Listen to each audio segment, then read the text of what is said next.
is very important for us. You all have got your self-realization. You have all the knowledge that is necessary to give realizations to others. You have to know what you have already. That's very important. Because if you do not try your hand, and if you do not try to give realizations to others, firstly, you will have no faith in yourself. You will have no self-esteem also. The second part is that you try giving vibrations to other persons, but don't get involved with that person. I have seen some people get too much involved. If they give realization to one person, they think they have done a great job, and they start working on that person, his family, his relations.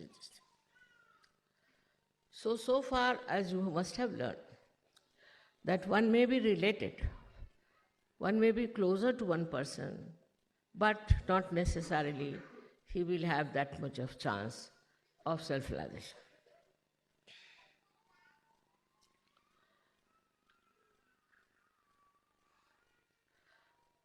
Only way to grow is to be collective. There's no other way out. If people think that by staying away from ashrams, alone living somewhere, they will achieve much, that's not the way Sahaja Yoga is meant. Formerly, people used to go to Himalayas, and most of them were separated, and only one or two persons were chosen for spiritual growth. Here it is not question of spiritual growth. It's a question of your collectivity growing in you. That is how you become a person who is collective, who enjoys collective, who works on collective, and lives with collective. Such a person develops new kind of powers. And these powers are such that they are very subtle, but they penetrate into any molecule, atom, or human beings anywhere. And their penetration is only possible if you have a temperament which is collective. Without being fully collective, you cannot achieve that height which is very necessary today for Sahaja Yoga. As you know, there are problems and problems all over, as if we feel that the world is going to sink. Especially when I went to America, I felt that, my goodness, this is a hell that they have created here. It's just a hell, because they have no dharma. They don't believe in any dharma. Completely they worship adharma. And this kind of climate is flowing all over. All over the world you get reaction of American adharmic life. And people think there's nothing wrong in it. Whatever you may tell them, they will not believe, nor they will think that there's any worth it. But they don't see the destruction from the very basis of their life, their families, their societies. The whole country, I feel, is filled with such ugly type of adharmi nature that one cannot even imagine how such ideas came into their heads. And these ideas, I need not tell you, you know them very well. But if you have to save your children, you have to be an ideal guru yourself. If you just talk of Sahaja Yoga, and if you try to assume that you are a Sahaja Yogi, also you try to propagate Sahaja Yoga, Without all these powers being awakened in you, it would be a failure. So, how to develop these powers within us, we should see.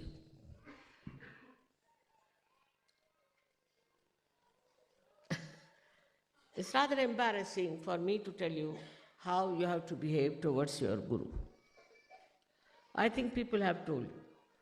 But naturally, spontaneously, as soon as you get your realization and grow in it, naturally you develop a very humble attitude.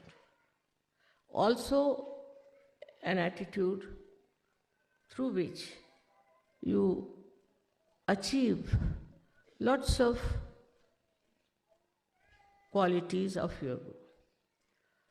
Now, supposing the Guru is at particular height, and if you try to go onto the same height, nothing will move towards you.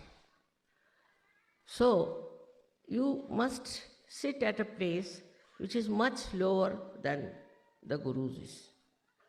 Some people take too much advantage of my good nature, I should say.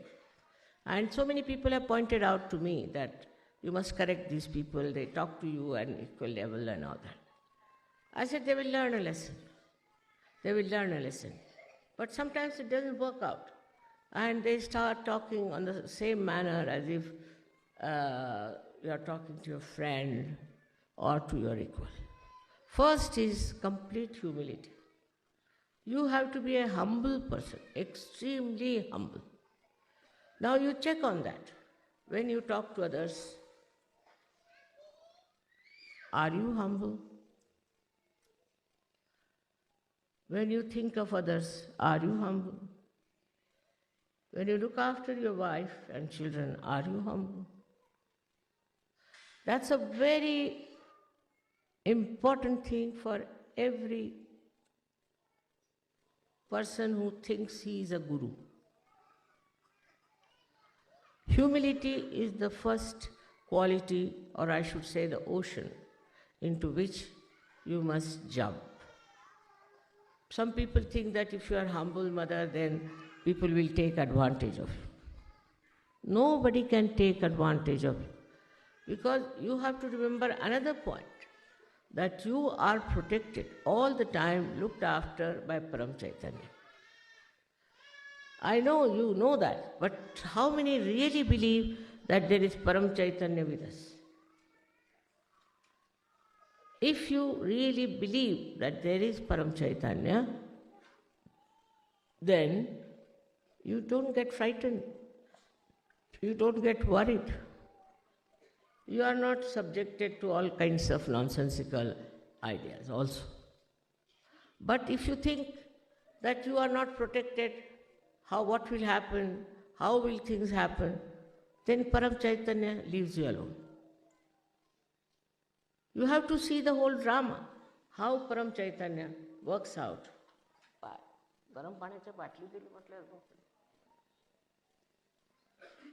How it works out, how you are behaving. Supposing you are not in a proper shape and you try to show off too much, then what happens? Then you get the reward for it. Not that I do anything, but it's the Param Chaitanya, which will teach you a lesson that you will remember, that you should have been little different from what you have been. After all, we have to know why have we come to Sahaja Yoga. Begin at the root of it. We have come to Sahaja Yoga because we wanted to know the absolute truth. And this absolute truth has been now known to you through your vibrations. You know it through your vibrations, what is the absolute truth. And you should work everything on that line, that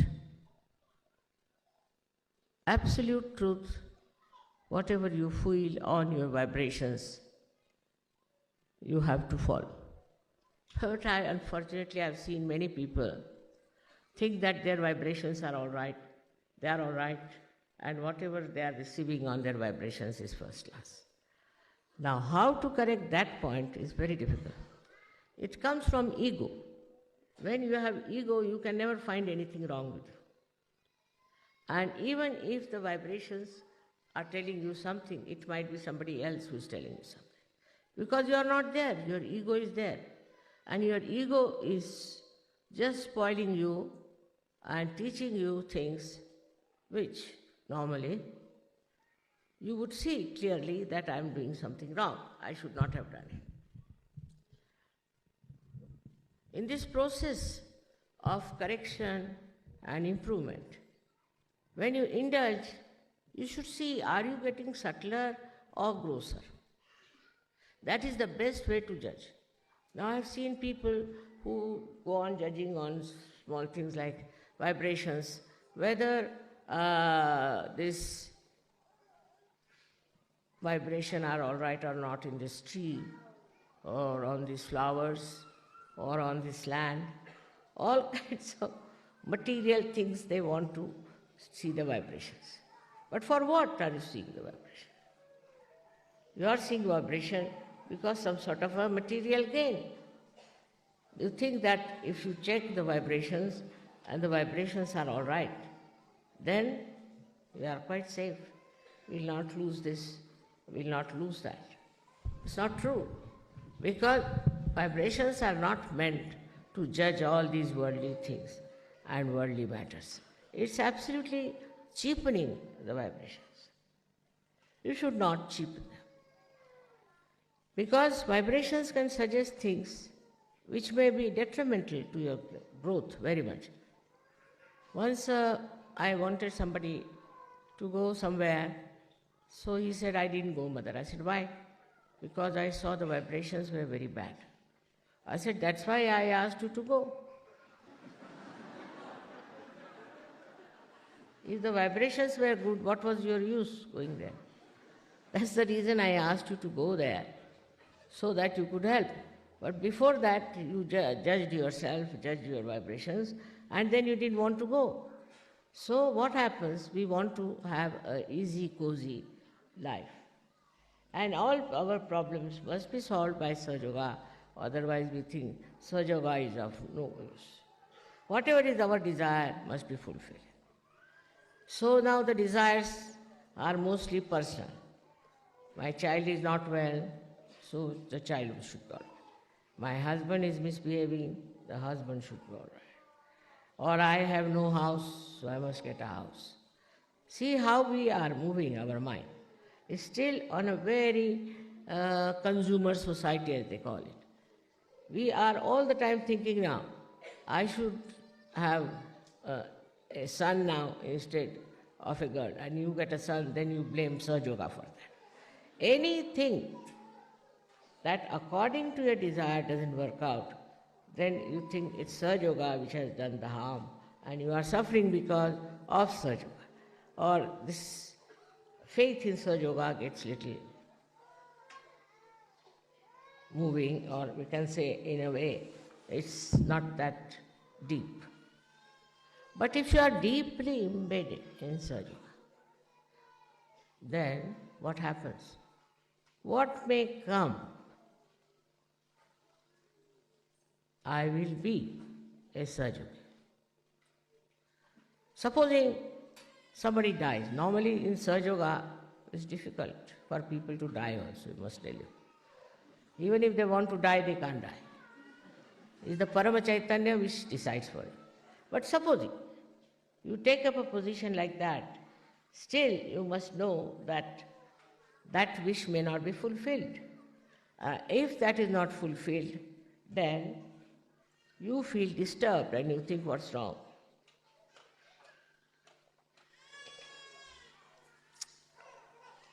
But your wish is not the wish of God Almighty. While Param Chaitanya is the wish of God Almighty. Now, for example, I went to America, take it like this, and America attacked me, negativity, and troubled me. For all these days I am suffering, so-called. And I've had pain, I've had all kinds of things. But that I had to do. Because now the American Sahajogis will realize how much one has to pay to make this dumb head of Americans to rise. How stupid they are, and how foolish they are who are enamored by people who are taking money. So many people came to me and told me, Mother, if you start saying that this I can give for $300, you will get 1,000 and 1,000 of disciples of yours. I said, they will not be my disciples. If they come for money, thinking that because I am taking money, it is worthy something, that means they are absolutely stupid. Sahaja Yoga, you cannot get it by money. This is the first principle they don't understand. Most of them don't understand that you can get self-realization without paying any money. There were some Gujarati rich people in New Jersey, and they asked questions to Sahaja Yogis that how is it possible to get it so easily? It's not possible because it's a very difficult thing. All the Shastras have said, everybody has said, very difficult to get your realization. All right. If so, how is it you are giving it so easily? Why? Nobody knew how to answer these people. You should have said like this, all right. It is difficult, it's very difficult. And you cannot give mass, true. But if somebody is doing it, then you have to think about it. How somebody is doing it. So this kind of stupid questions are there, and still if they go on, you have to really tell them in a very humble way, sir, one has to be worthy also.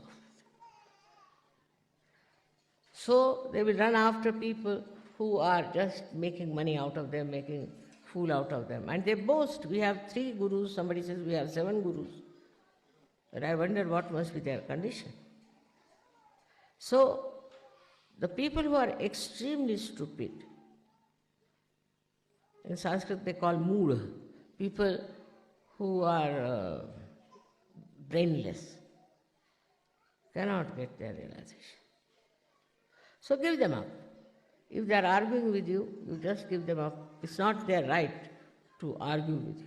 Their right is to get realization, but not a right to argue with you, ask you foolish questions and stupid questions. But you should always remember that with that humility, you must have your dignity intact, because you are a guru. Once you know you are a guru, one thing should be there, that you will not behave like a joker all the time. Your behavior will be dignified. At the same time, it would be very pleasant face or a pleasant personality. It won't be annoying type.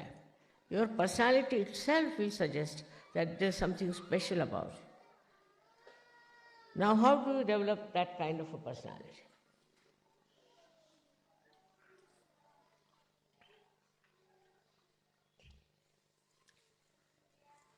The biggest problem in the West is ego. And the biggest problem in the East is super-ego. Now this ego business, I don't know from where it has come. In all walk of life, they show how egoistical they are. For example, I went to America and I was surprised that there is a racial problem and the blacks are treated in a different manner and the whites in a different manner. I mean, color is given by God, and somebody has to be black and white. If everybody looked the same, it will look like a regiment. There should be some variety, there should be some change in the face, and also in the expression. One has to be a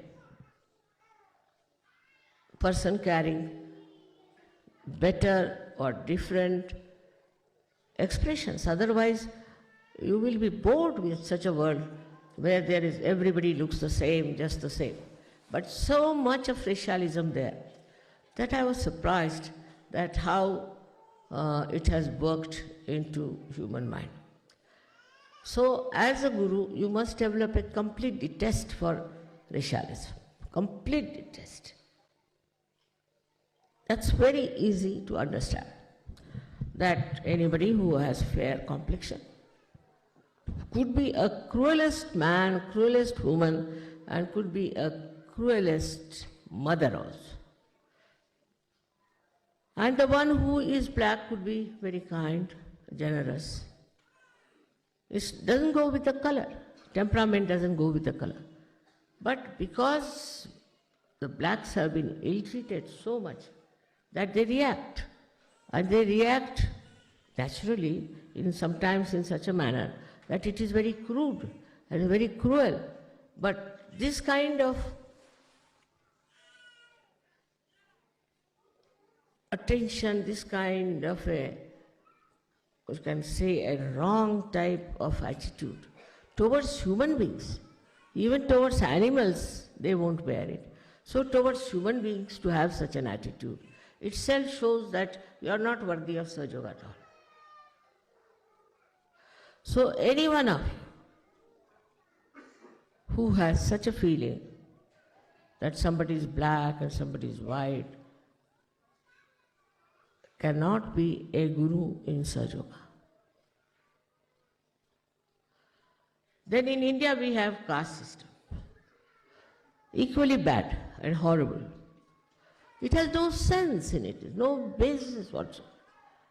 But in India we have people who believe that some castes are higher and some castes are low. Every caste people can do all the worst possible things. There is no demarcation for them, and every low caste can be very, very good. We have had many great poets and Sufis in the lowest caste in India. These castes are man-made. You know, man-made cloth doesn't suit us. And all these man-made ideas are not going to suit us, and it will lead us to a great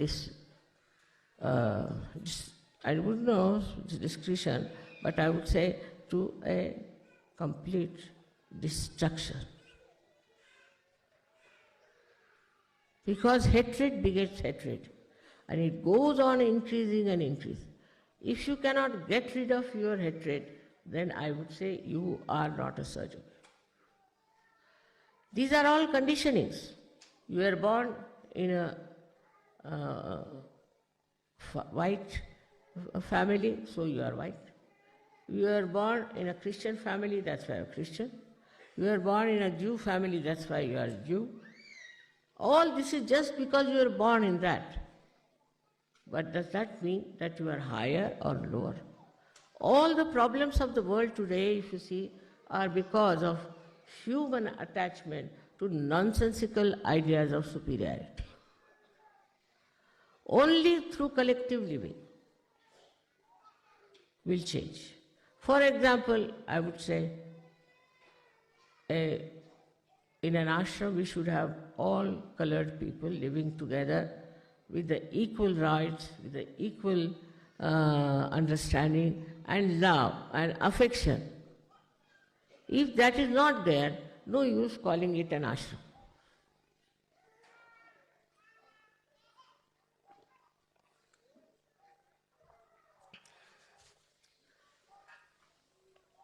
Once they asked me, Mother, will you come and give a lecture in Harlem? I said, why not? So some Sahaja said, Harlem? Mother, do you know what is Harlem? I said, I know. There's no harm. He said, you know, the blacks are there. And I said, I'm also black. You could call me black or you can call me white. But the love is such a thing, you see. Love is such a thing that cleanses all these ridiculous ideas we have about other people. To brand anyone as black and white shows that you have no eyes to see. Any person with depth, any person with loving heart cannot see these superficial things, cannot see. Today is a day where we are celebrating the Guru's greatness. Now look at all the Gurus, how they were, how they behaved. We have many in India and many others, many Sufis in other countries. These Sufis or these saints that we had never believed in any caste system, never believed in black and white. Christ, he never believed in black and white. Buddha never believed in black and white. Nobody believed in any kind of man-made ideas. These are all man-made ideas which we have accepted, and even after realization we try to carry on with them. Now, by saying, we do not get rid of it, but acting we can. Just see how we work out these stupid ideas within us and how we can get rid of them. Very simply is, in meditation, you should sit down and see how many people you love. And why do you love? Not out of pity, but just with love, how much you care for others. I have seen some very, very beautiful examples of that. But still I must say that there are certain fixed ideas which are to be dislodged completely. Very important for every person who is a guru in Sahaja. Means he has to be a clean-hearted, open-hearted, loving-hearted fellow. His heart should play the tune of Param Chaitanya. If his heart is full of all these man-made ideas, I don't know what will happen. Even when they transplant the heart, they cannot do it with the man-made. They have to use a real natural one. So you can imagine when you try to take to all these odd ideas are just divisive. They will never give you collectivity. So introspection has to be made. Are we one, or we are judging each other? Now the judgment is quite a lot also. Now all this can be seen only when you live together.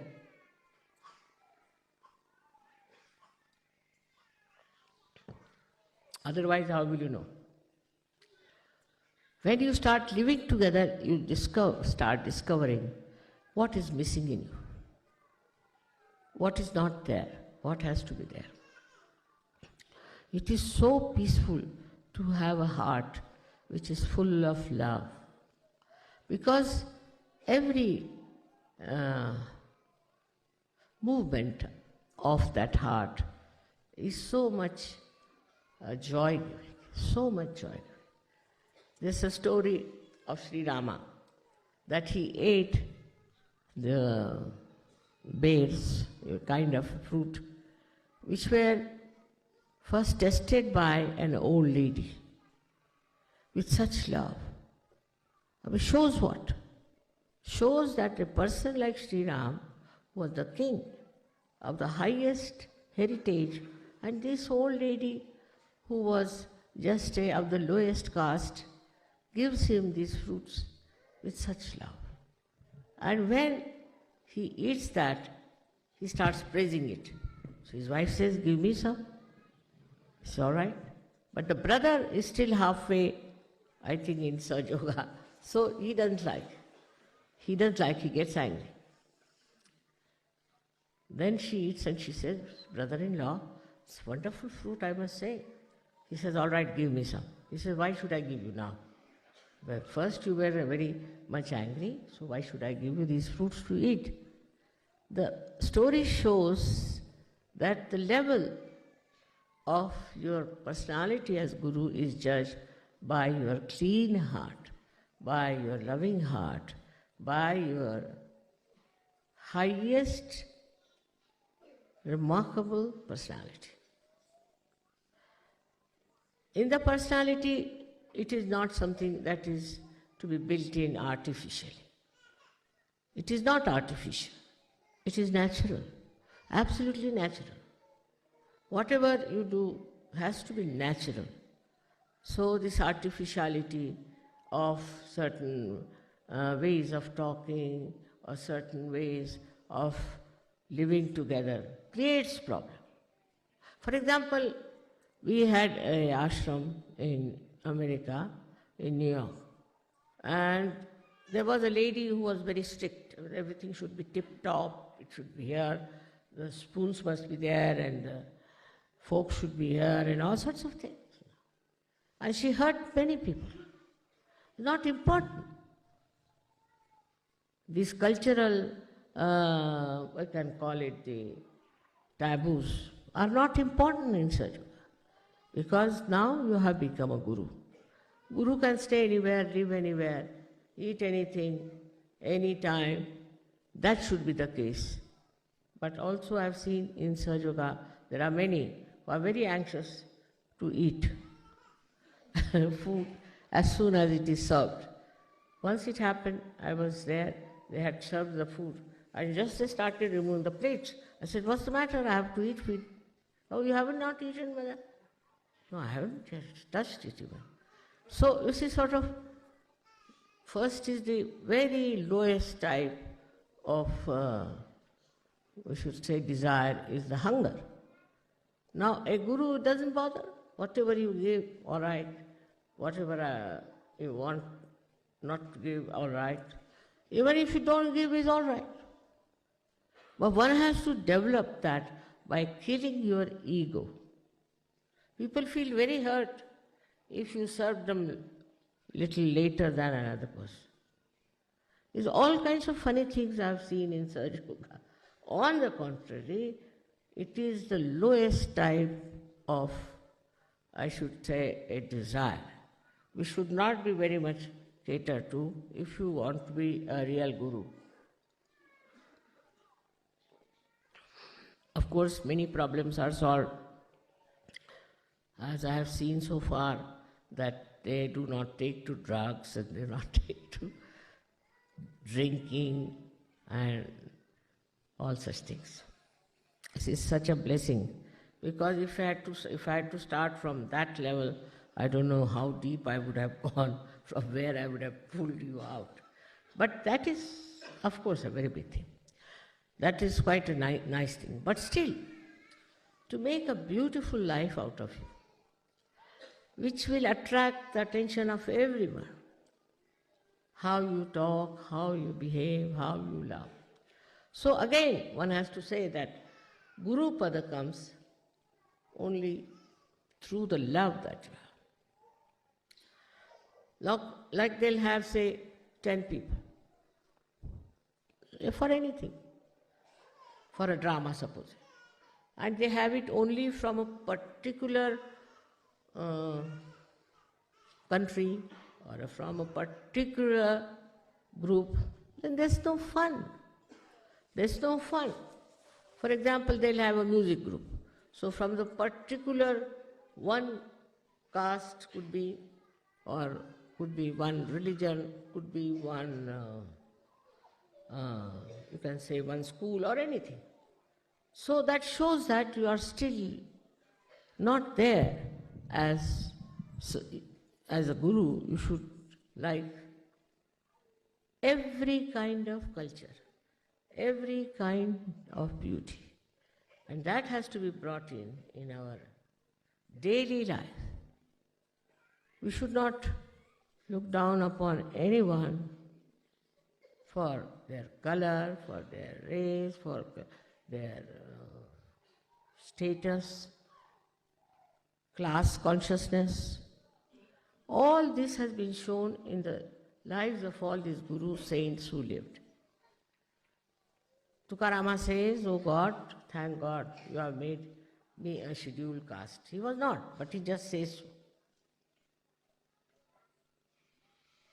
All of us, all the time, should not be conscious of what has been our birth, what has been our personality, or what has been our big name. One should not be able to make out it. Who is the saint and who is not? Even people are proud that they are saints. I was surprised in America also very much that the Russians who have gone there are a very different quality people. They wouldn't raise their eyes to me, wouldn't raise their eyes. And very deep, very, very deep. Vibrations were very deep. The reason is, I think, they have been oppressed during communism, perhaps maybe, and now they have come to America, where they have seen so-called freedom and what nonsense it is doing. So, knowing these two extremes, I think they have gone very deep into their own being. And they have such strength and such unity among themselves. I was surprised that I had never met them before. They didn't come from Russia. They came, only they were there. So what is it that has kept them like that is that they had no religion in their heads. They had no religion. To them, every religion is the same, and they had no religion to follow. So a guru cannot belong to any religion, because these religions are also man-made. They have created such a problem all over, and they are all fighting among themselves. How can they be divine? So you should not get involved into some sort of a religious bias. I've seen it, that a Sahajogi, say if he's a Christian, then the bias will be shown that he's a Christian, you can make it out. If he's a Jew, you can make it out. So what's the use of coming to Sahaja?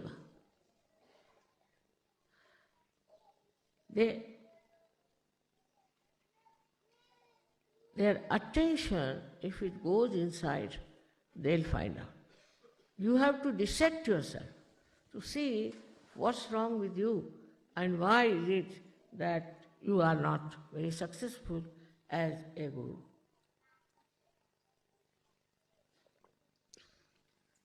The success of the guru is he doesn't bother about time. Every time is the holy time. For he is not bothered if somebody is late or has come early. He is not a slave of watches and time.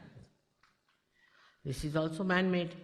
There were no watches about, I think, 300 years back. And nobody was so particular about the time. So first thing, he is beyond time. Kalatit. Then he is also Gunatit. Gunatit means he doesn't belong to the left side or to the right side or to the center. He is beyond these three, beyond these gunas, where he stands and sees everything in the divine light. Everything. If something good happens to him, he said the divine light has done. If something bad happens to him, he said the divine light wanted this way. Everything he leaves for the divine light. He is beyond the gunas. Like supposing there is a person who is on the right side, egoistical. Then he'll start saying, how is it? I wanted this didn't work out, and how? He'll challenge. Another will start crying the left-sided one, that I'm very sorry, this has happened to me, it should not have happened. And in the center also, he might think that how far are my vibrations, how could I not know and all that. But a person who is a real guru, he looks at it as a drama, as just a witness of the drama. It happened, it was to happen, so it has happened. Now what do we get out of it? Is we get something, the lesson, that this was not right or this was wrong. That's all. For that moment, not to go on churning in your head. That's all one gets, and is not bothered about anything else. So he goes beyond his gunas. Beyond gunas, he lives. He eats anywhere, sleeps anywhere. He's not bothered where he lives. He's not bothered whether he goes by car or he goes by bullock cart. He doesn't feel he is being not honored if they give him a garland of few flowers. It's not there. He's not bothered because nothing can enhance his personality. Nothing. You give them something simple, it's all right. Or even if you don't give, it's all right. It's not he judges himself through your eyes, but he judges himself through his own eyes. And he sees for himself the joy of enjoying himself. What is there to be so particular about anything? What is so great to be hankering after anything? It just works out in its own time. And if it doesn't, it doesn't. What does it matter? Just think of it. Also, in Sahaja Yoga, a guru has to be a binding force. There are two types of people I've seen, which go on breaking relations. It's very easy for them. They go on complaining. But there are others who have a power to bind people together in such a manner, in such a sweet manner, that the people are brought closer together. Not that they have to forgive, it automatically works out. Just works out like that. And people go on joining such a man. I was surprised that in America there was very, very few Sahajogis.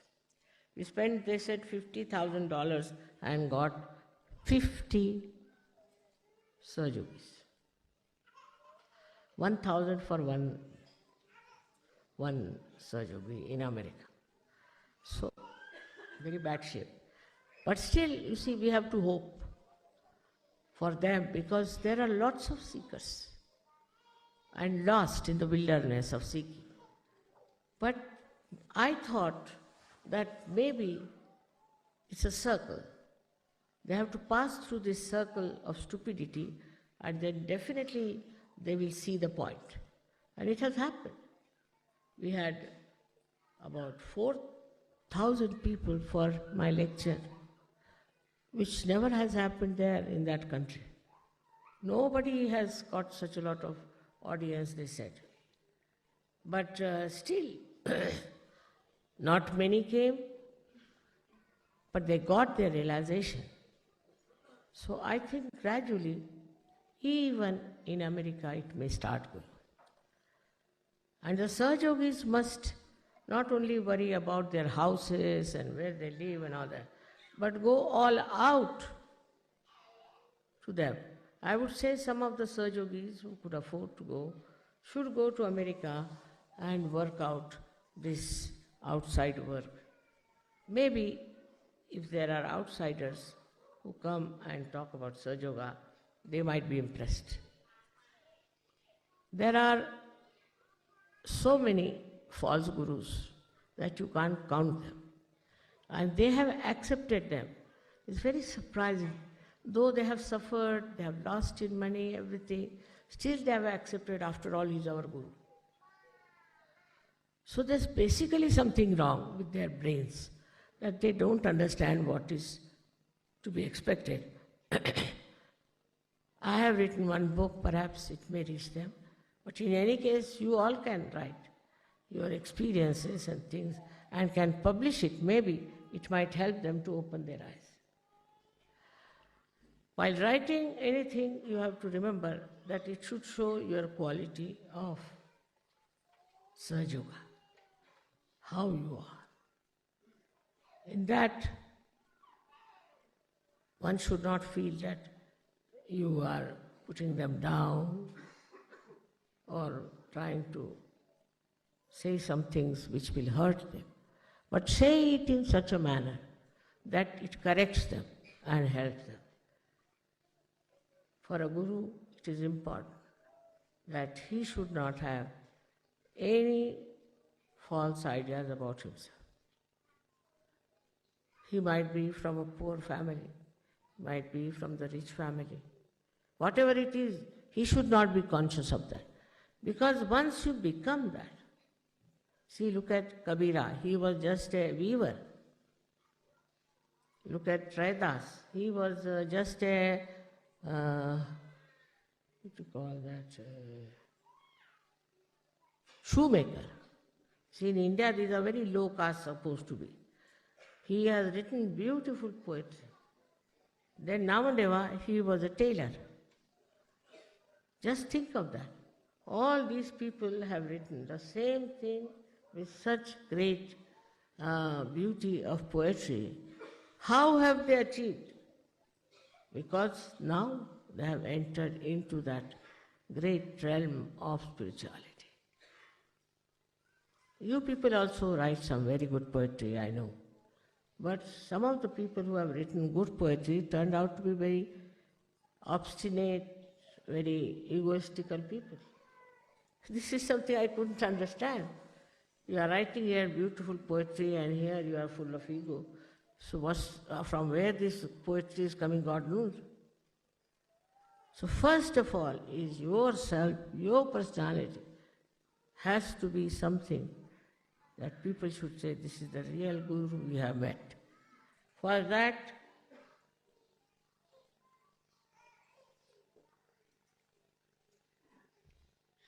you know very well you don't have to give up your family, don't have to give up anything.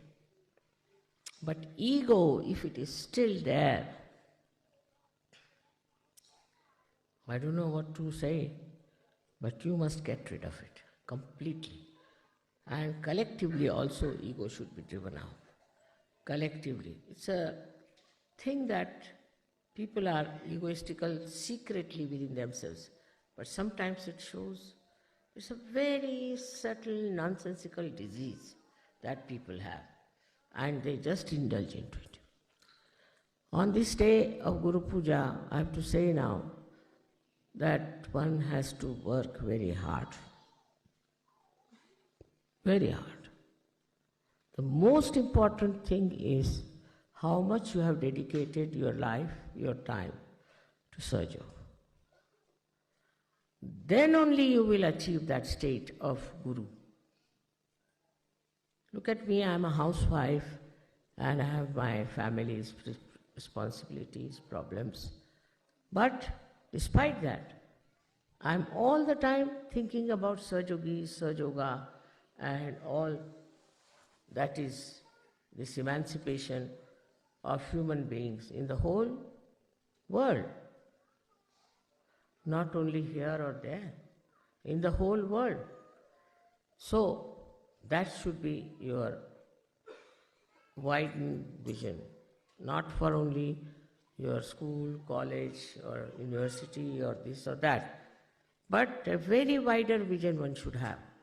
And that you have to develop through your working into every time of circumstances, every type of problems you have. Once you develop that kind of a personality, then you'll be amazed how you can help so many people. I know there are so many Sahajogis here who are worthy of praise, and really I love them very much, and they also love me very much. But one should always see that as you are now going to be the gurus, you have to be careful not to think that you are a guru. You should never think you are a guru already. Once you start thinking again, Mr. Ego, the guru comes up. So once you decide that I am nothing, I am just a little ripple in the heart of my mother. If such a humble feeling you get, then all your problems can be solved and things will work out. Because your attention and your behavior is going to impress other people. Nothing else. Whatever you may try, it is you who is going to get Sahaja Yoga further. There is so much to be said about how to become a good guru and all that, but I think I'll keep it for next Guru Puja. Thank you very much.